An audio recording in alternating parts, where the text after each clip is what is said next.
I am sorry. मैं शर्मिंदा हूं कि मैंने तुम्हें तकलीफ दी। फातिमा गुल, कल मैं बहुत गुस्से में था, मैं आप पे में नहीं था। वो आदमी तुम्हारे नजदीक है, मैं ये सोच के ही पागल हो गया था। मैं तुमसे प्यार करता हूं, इसलिए ये ख्याल ही तकलीफ दे था मेरे लिए। इसीलिए कल मुझे गुस्सा आ रहा था। तुम सिर्फ मुझे तकलीफ देना चाहते थे। क्या मैं कभी तुम्हें तकलीफ दे सकता हूं? लेकिन तुम ऐसा करते हो, मेरी कमजोरी से फायदा उठाते हो तुम। हम फिर शुरू हो गए। क्या शुरू हो गए? कुछ नहीं। तुम कुछ कह के इस तरह रुक नहीं सकते। अब अपनी बात मुकम्मल करो, क्या कहना है तुम्हें? तुम मुस्तफा के बारे में अब भी बहुत ज्यादा सेंसिटिव हो। उसके बारे में कोई भी बात तुम्हें बर्दाश्त ही नहीं होती है। मुस्तफा को मैंने साफ कह दिया था कि अब हमारे बीच में कुछ भी नहीं है। अगर तुम्हें इस बात पे यकीन नहीं है तो ये तुम्हारा मसला है, मेरा नहीं है। वो मेरी जिंदगी में हमेशा से है, बचपन से जानती हूं मैं उसे, और मेरा ख्याल था कि हमेशा हम साथ रहेंगे एक दूसरे के। जब से मैं बड़ी हुई हूं यही ख्वाब था मेरी आंखों में, लेकिन जो कुछ मेरे साथ हुआ उसने इस ख्वाब को तोड़ दिया।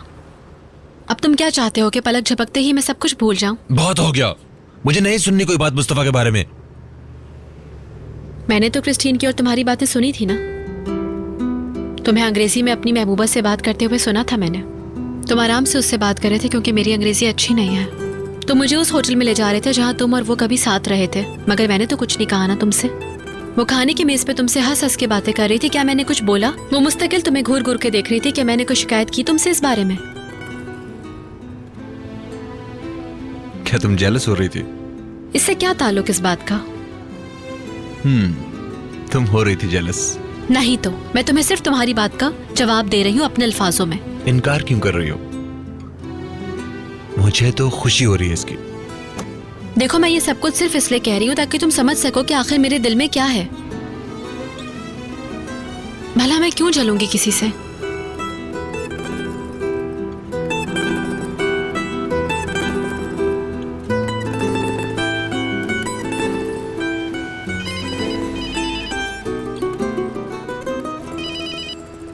हेलो कादिर साहब। सुबह बखैर। मैंने आपकी नींद तो नहीं खराब की? नहीं नहीं, मैं तो जल्दी उठ गई थी, काम जो शुरू करना था। इस वक्त रेस्टोरेंट में हूँ। करीम और फातिमा गुल मार्केट गए सामान लेने। उमर से मेरी बात हुई थी कल रात, काफी देर तक। उसने बता दिया था। हाँ, वो वापस आ गए इजमीर से? नहीं, वो अभी वहीं पर ही है। वकील इस्तिगासा बयान लेने के लिए आपको बुलाएंगे। उनकी तरफ से आपको जल्दी ये खत मौसूल होगा।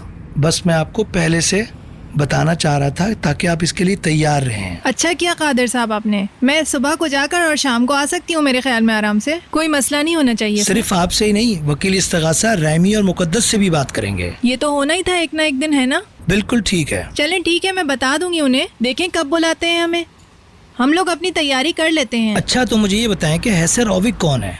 हाचरोवचिक? हाँ, मालूम नहीं। आप क्यों पूछ रहे हैं? उमर ने उसका नाम देखा है मुकदमे की फाइल में। ये शरांस की तरफ से गवाह है। अल्लाह अल्लाह, पता नहीं कौन है ये लड़की। मैं तो समझा आप जानती होंगी उसे।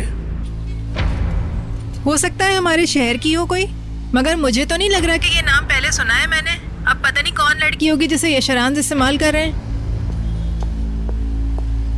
जब हमें उसके घर का पता मिलेगा तो खुद ही मालूम हो जाएगा कि वो कौन है। आपका वक्त देने का शुक्रिया, बाद में बात करते हैं। चलें ठीक है, बहुत शुक्रिया आपका। आपका दिन अच्छा गुजरे। शुक्रिया, खुदा हाफिज।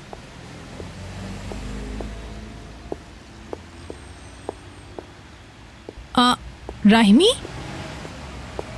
मैंने मुकद्दस को घर से निकाल दिया। क्या? वो अब भी उस आदमी से मिलती है और उसकी बीवी ने हमारे घर की खिड़कियां तोड़ी हैं। हाय अल्लाह, यहाँ आओ बैठो। मैंने उससे कहा चली जाओ और वो चली गई। और मुराद? मैंने उसके स्कूल में फोन कर दिया है कि मेरे अलावा कोई ना लेके जाए उसको वहां से, नहीं तो वो जिम्मेदार होंगे।